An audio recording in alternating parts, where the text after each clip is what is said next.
दोस्तों हाणे पंहिंजी गॾिजाणी पुॼाणी तरफ़ वञे पई। अॼु असांजो जेको सदारत कंदड़ आहे, तमामु बहितरीनु महिनती लेखक, शाइर ऐं तारीख़ जे हवाले सां कमु कंदड़ तमामु बहितरीनु एज़म भट्टी साहब आहिनि अॼोकी गॾिजाणी जे सदारत कंदड़। एज़म भट्टी साहब खे गुज़ारिश आहे त पाण अॼोकी गॾिजाणी जेका थी आहे सईद सालिम अहमद शाह जे हवाले सां उन बाबति ॿ टे लफ़्ज़ ॻाल्हाइनि ऐं इन खां पोइ पंहिंजी तकरीक जेका आहे गज़ल जी सूरत में वह बिना तनकीद के पेश करें। एज़म भट्टी साहब। दोस्तों, अंजुमन तरक्की पसंद मुसन्निफ़ीन तनू मोहम्मद खान चैप्टर जे तरफा जो कि रवायती 15 रोज़ा गॾिजाणी जेका सिंधी ॿोली जे आशिक ब्रॉडकास्टर इंतहाई ख़ूबसूरत सुघड़ ऐं आउं सम्झां थो शाह लतीफ़ जे ॼाणू सैयद सालिम अहमद शाह जी याद में उनकी वर्सी की निस्बत सां तमाम शानदार नमूने सां थी गुज़री। आउं सम्झां थो सालिम अहमद शाह जो जेको मजमूई किरदारु रहियो असां वटि सिंधी ॿोली जे हवाले सां, ख़ासि तौर ते शाह लतीफ़ ऐं जेको उनजो लिसानी पहलू हो उहो तमामु साराहण लाइक़ु आहे। पर आउं चवंदा तो सालिम अहमद शाह न रुगो रेडियो पाकिस्तान जी तौफ़त सां पर PTV जी तौफ़त सां तोड़े उन पंहिंजे निजी ज़ाती किरदार जे हवाले सां सिंध में जी साईं एजाज़ ॿुधायो, उहा ग़राइत हुजे, मईशत हुजे, सिंधी ॿोली हुजे या शाह लतीफ़ हुजे या असांजो लोक अदब हुजे, असांजी मौसीक़ी हुजे,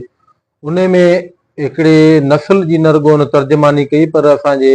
नस्लनि खे उन हिकिड़ो स्पेस ॾिनो। उन निस्बत सां आउं सम्झां थो रेडियो पाकिस्तान या PTV ते सालिम अहमद शाह सिंध जे खोड़सारनि सुघड़नि खे मुतारिफ़ करायो, सिंध जे खोड़सारनि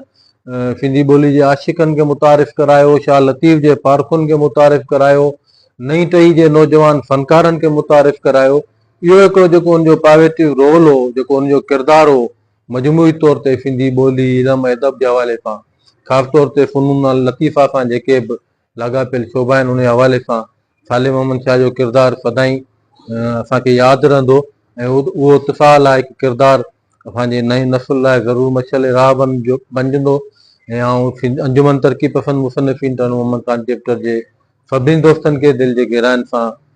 मुबारकबाद पेश करियां थो जिन अॼोकी हिन गॾिजाणी जो बहितरीनु नमूने सां न रुगो इनकाद कयो पर उन में शामिल समूरनि दोस्तनि पंहिंजे वस ऐं वित आहे पंहिंजो हिकिड़ो भरपूर हिसो गंढियो। उहो गज़ल आहे,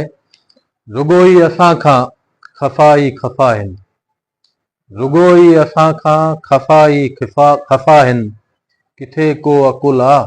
छसा ई छसा आहिनि, रुगो ई असां खां ख़फ़ा ई ख़फ़ा आहिनि, किथे को अकुल आ छसा ई छसा आहिनि, विजूदनि जे बदिरां हिसा ई हिसा आहिनि,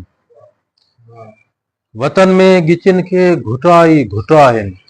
वतन में गिचिन खे घुटा ई घुटा आहिनि, समूरा ई रिश्ता सज़ा ई सज़ा आहिनि, जबल भी विकाणा टका ई टका आहिनि, जबल भी विकाणा टका ई टका आहिनि, अकेला लॻाजे मथा ई मथा आहिनि, क़यम जे बि सजदा कज़ा ई कज़ा आहिनि, रुगो ई असां खां ख़फ़ा ई ख़फ़ा आहिनि।